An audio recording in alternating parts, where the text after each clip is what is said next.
Want to cook parathas and eggs for dinner fast? Use your tawa for both and save time from your kitchen job. Make your parathas and then brush oil on the pan to make scrambled eggs. Follow this recipe to make cool and refreshing Egg Bhurji Raita in less than 2 minutes. Follow the induction cooktop temperature settings to avoid burning the eggs and the tadka.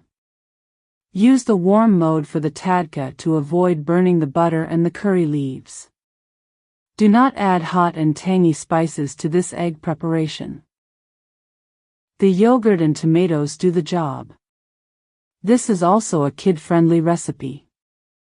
Do not add chilies if you are making this for the kiddos. Now a very crucial health warning.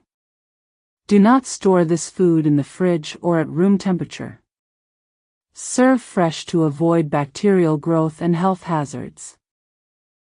If you are keen for a fiber-rich diet and love to cut the oil, skip parathas and make rotis.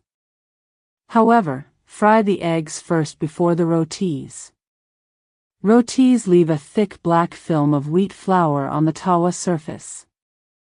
If you love this recipe, please like and subscribe to my channel for cooking tips and easy recipes.